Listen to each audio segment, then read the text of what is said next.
is the IELTS listening test. You will hear a number of different recordings, and you will have to answer questions on what you hear. There will be time for you to read the instructions and questions, and you will have a chance to check your work. All the recordings will be played once only. The test is in 4 parts. At the end of the test, you will be given 10 minutes to transfer your answers to the answer sheet. Now turn to Part 1. The test is in 4 parts, Part 1, Part 2, Part 3, and Part 4. Now look at Part 1. Part 1. Hear a student called Joanna telling her friend about an arts festival, which is being held in the city where they are studying. First, you have some time to look at questions 1 and 2.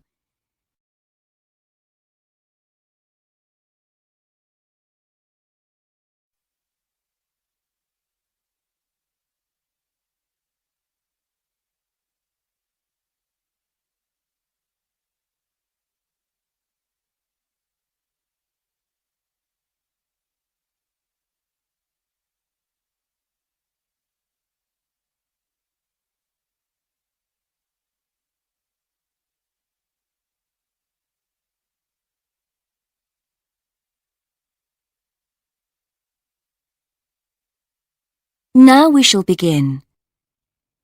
You should answer the questions as you listen, because you will not hear the recording a second time. Listen carefully and answer questions 1 and 2. Hi, Joanna. Where have you been? Hi, Dave. I had to go into college to return a DVD I'd borrowed from the library. Oh, right. But while I was there, I got some information about the City Arts Festival that starts next week. Oh, yeah? I saw a poster advertising it somewhere. Yeah, and I picked up this leaflet from the library. It gives you the website address. So as I was there, I logged on to get more information.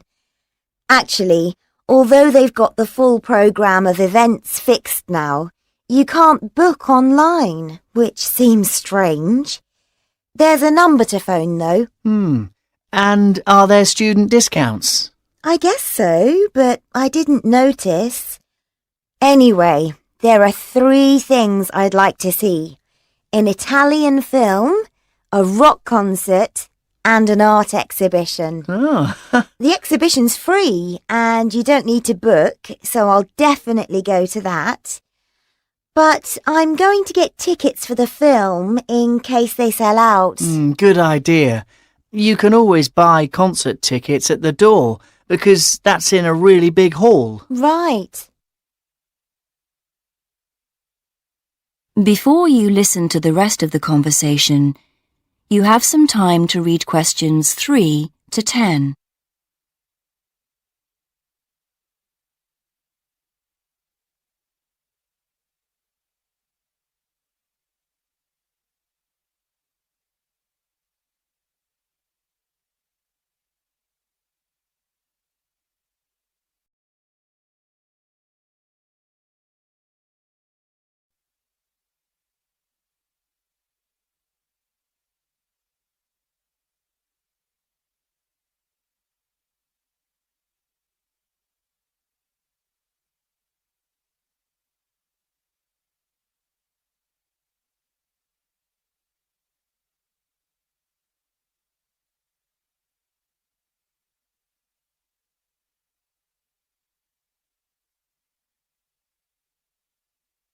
Now listen and answer questions 3 to 10.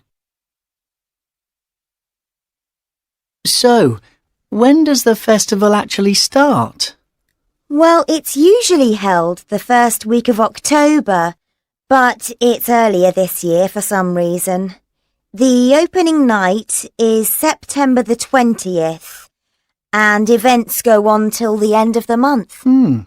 And have you got that phone number? Yeah, it's here. Look, it's 0967 990 776. OK, I'll write it down. 0967 990 776. Thanks. I thought the local council made a profit from the festival, but it says here that there's a commercial sponsor. It's a local bank. I didn't know that. Neither did I. What other events have they got on? As well as the art exhibitions and stuff that's open every day, there are special events each day. Like on Monday, there's a musical in the City Hall. That's only £3.65 for students. I think I'll give that a miss. I've got football training on Mondays, but I'm free on Wednesday. There's a jazz band on then, and that's only £2.50 for students. Sounds good. Is that in the City Hall too? We could go. Well, I'm busy actually, but it's at the sports centre if you're interested. Oh, right. Thursday's the cheapest event, only £1.25 for students, and it's on in the library. Can you guess what it is? Probably the college choir. Actually, no. They've not been asked, apparently. Oh. No, it's a poetry evening. Isn't there any modern dance on anywhere? On Friday. That's at the college. It's quite expensive, though. £15 for adults and £12.75 for students. Yes, that is a lot. If I'm going to spend that much, I'd prefer to go out on Saturday. Yeah, me too. But on Saturday night, there isn't live music or a party or anything. Just the fireworks in the city park. And that's only £1.50. Yeah, that'd be good.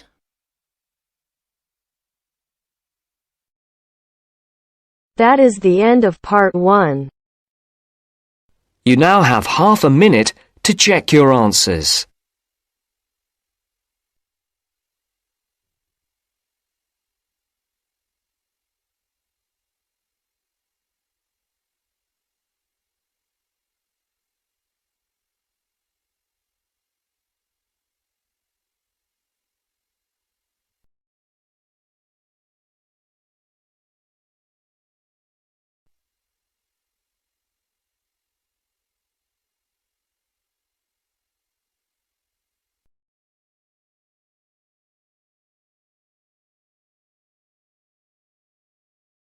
Now turns to part 2. Part 2. You will hear part of a talk about the design of the zip fastener. First, you have some time to look at questions 11 to 14.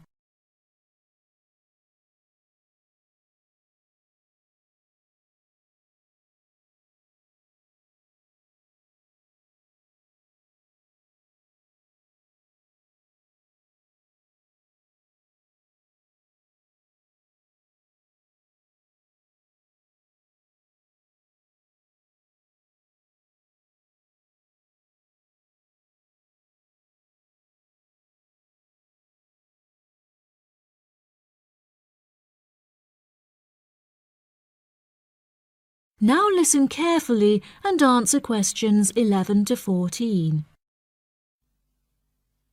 I think you all have a copy of the printed notes and diagram, but I should point out before we go any further that there are a few mistakes in those notes, so please correct any you notice as we go along. Right. As you can see, we are going to be looking at the zip, or zipper as it's known in the US, which is where it had its origins in 1851.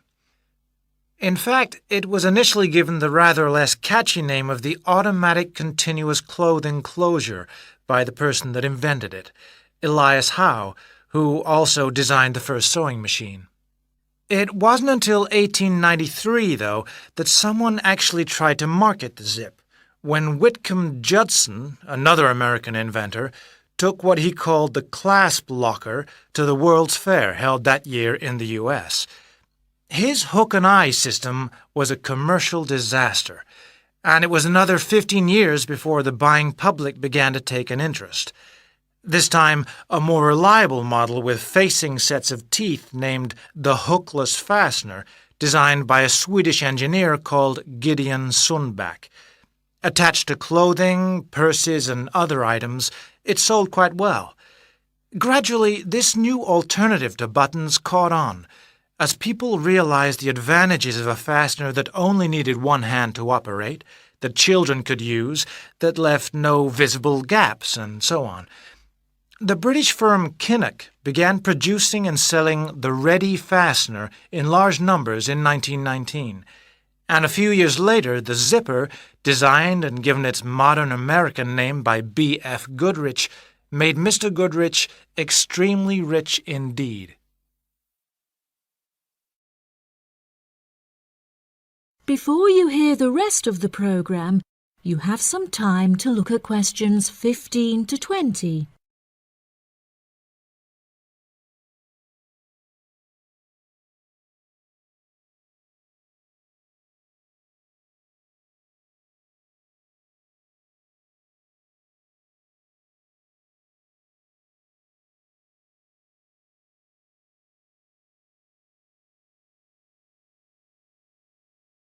Now listen and answer questions 15 to 20.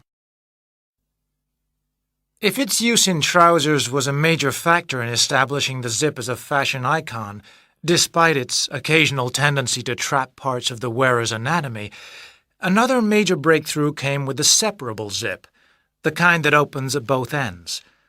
This type, still widely used in a range of items from jackets to tents, is shown in the diagram. Let's look first at the right-hand side of the illustration, at the material attached to the item of clothing, the bag, or whatever. This is the tape, which is usually made of fairly tough fabric. At the end of that, there's what is known as the heat seal patch, the cotton and nylon laminated material used to reinforce the tape. Now, alongside the heat seal patch is a small piece of metal, used only on a separating zip, whose function is to enable the two halves of the zip to join. This is known as the pin. Opposite that, on the other half of the zip in the diagram, is a device which correctly aligns the pin. The box, as it's called, begins the joining of the zip halves. Running up the inside edge of each half are dozens, possibly hundreds of metal teeth, each of which has a small hook and an equally tiny hollow. Moving up and down the teeth to open and close the zip is a piece of metal called the slider. This is operated by means of a pull tab, so called because, logically enough, the wearer or user pulls it in one direction or the other. To close the zip, a wedge inside the slider pushes the hook of each tooth on one side into the hollow of each offset tooth on the other. To open it, the wedge forces them apart. To prevent the slider coming off the teeth at the other end, there is a top stop on both sides of the zip. This basic design has changed little in the many years since it was first introduced, although nowadays, of course, zippers, are available in a whole range of shapes, sizes, and materials.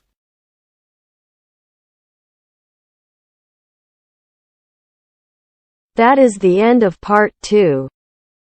You now have half a minute to check your answers.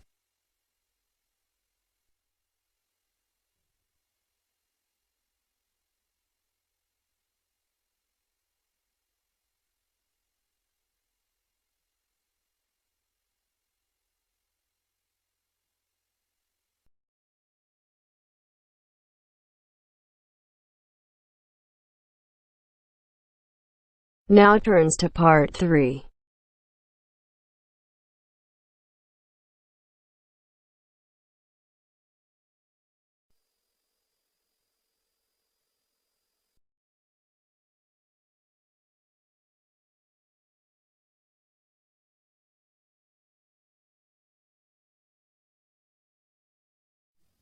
You're going to hear a university tutor interviewing a candidate for a place on a postgraduate diploma course in teaching geography.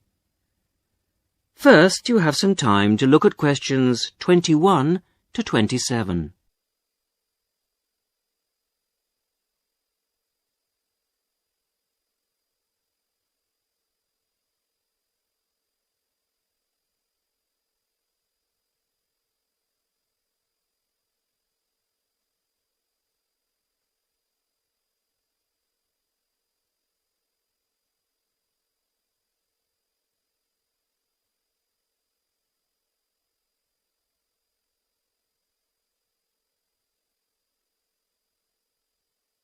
Now listen carefully to the first part of the interview and answer questions 21 to 27.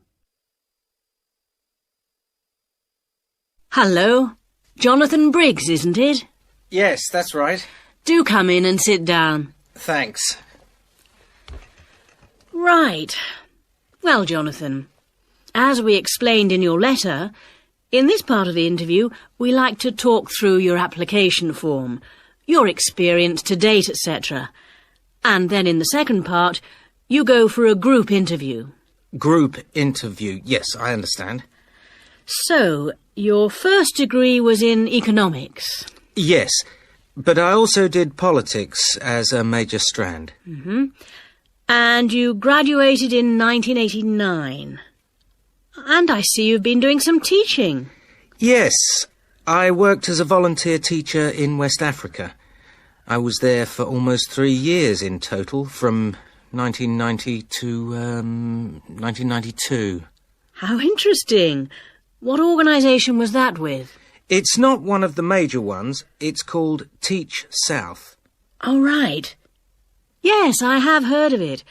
It operates in several African countries, doesn't it? And what kind of school was it? A rural cooperative. Oh, a rural cooperative. How interesting. And what did you teach? A variety of things in different years. I did, with forms 1 to 3, mainly geography, and some English with form 5. Then, in my final year, I took on some agricultural science with the top year. That's form 6. Right. Quite a variety, then. I also ran the school farm. How interesting. Before the interview continues, you have some time to look at questions 28 to 30.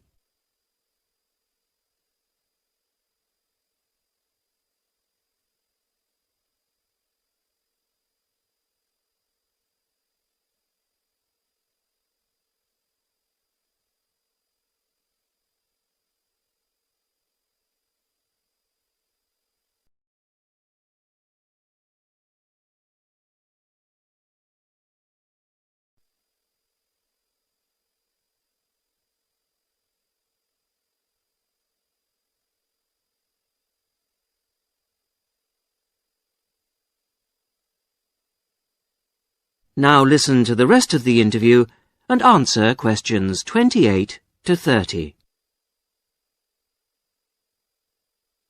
And how did you find the whole experience? I'll be honest with you. At the end of the first year, I really wanted to leave and come home. Oh, why was that?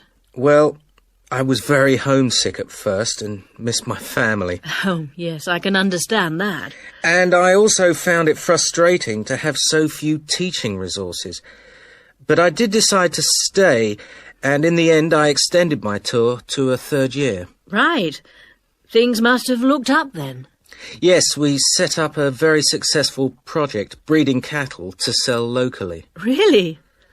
And then, after a lot of hard work, we finally got funds for new farm buildings. And you wanted to see things through? Uh-huh. And that's why you want to train to teach geography? Yes. I've had a couple of jobs since then, but I now realise I like teaching best. And I chose geography because it's my favourite subject. And also because I think it has so many useful applications. Well, you certainly have had some interesting work experience. I'll ask you now to go on to the next stage of the interview.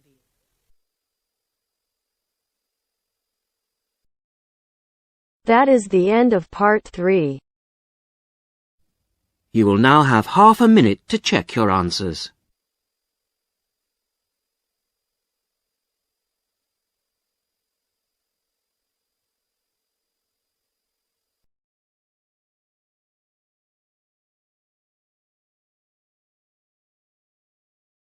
Now turns to part 4.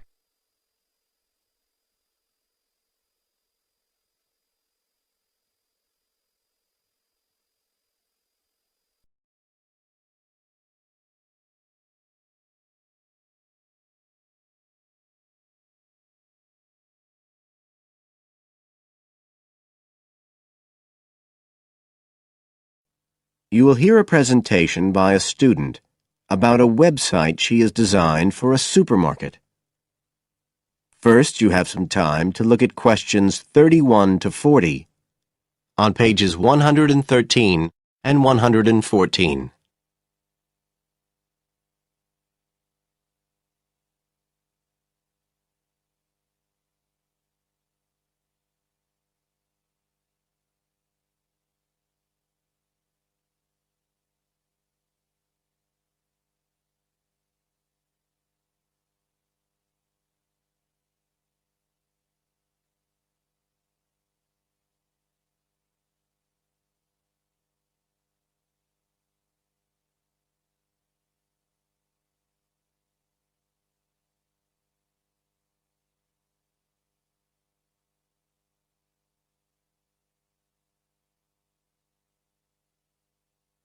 Now listen carefully and answer questions 31 to 40. For my website design project, I decided to approach SuperSave supermarkets because I have an evening job at the supermarket, so I already have a slight insight into their organisational goals and workings. The field research for my project was in 2 stages. First, I had an interview with Mr. Dunn, who is in charge of SuperSave's customer care department. I discussed the project with him in order to identify the supermarket's requirements.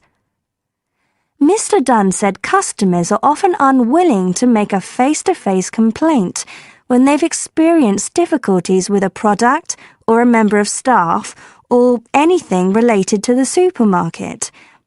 So he said a website which allowed members of the public to get in touch with the organisation and bring the problem to their attention in a private manner might be very useful, and we agreed that I'd work on this. For the second stage of my research, I devised a questionnaire to put to SuperSave customers. I needed to find out about the customers' experiences of problems together with their attitudes towards making complaints, both directly and indirectly. I used a mixture of closed questions, such as, have you ever experienced a problem at any SuperSave store, and open questions, such as, what would you find helpful about a customer complaint website? I decided to do interviews rather than rely on distribution of the questionnaire, as I felt this was likely to lead to a higher take-up rate. I visited 4 SuperSave stores, 2 in the city centre and 2 in the outskirts, and altogether I interviewed 101 respondents. Then finally, I analysed the results.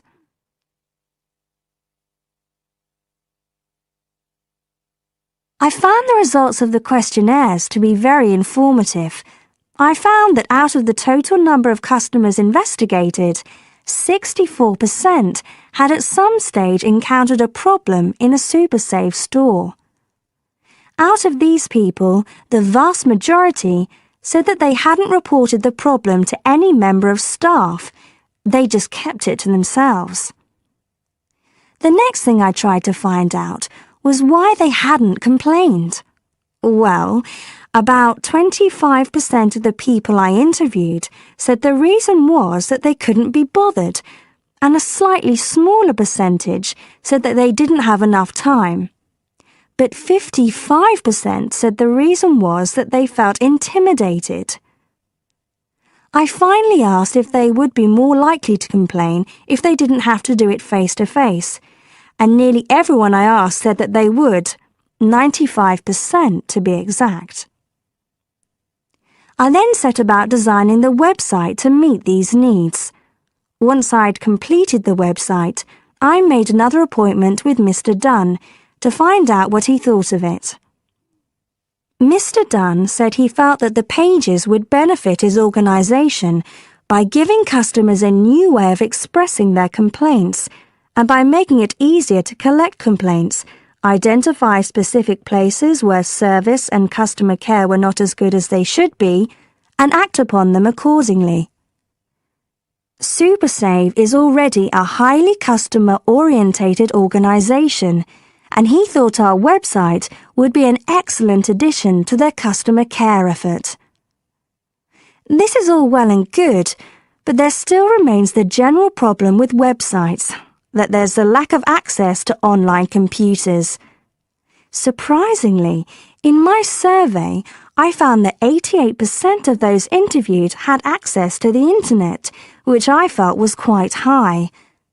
But this access wasn't always direct. For some people, it was through their children and grandchildren and neighbours and so on, rather than being readily available in their own homes. This could prove to be a major drawback to the site, but it is still better to have it now to get the edge over competitors, however slight, and in the very near future, it is expected that almost everyone will have direct access to the internet. Another thing to consider is that at the moment I can only base our conclusions on data gathered from a tiny fraction of the supermarket's customer base. In order to get a better idea of how the site is doing and to see how well I have met my objectives, the site will need to have been up and running for at least a few months.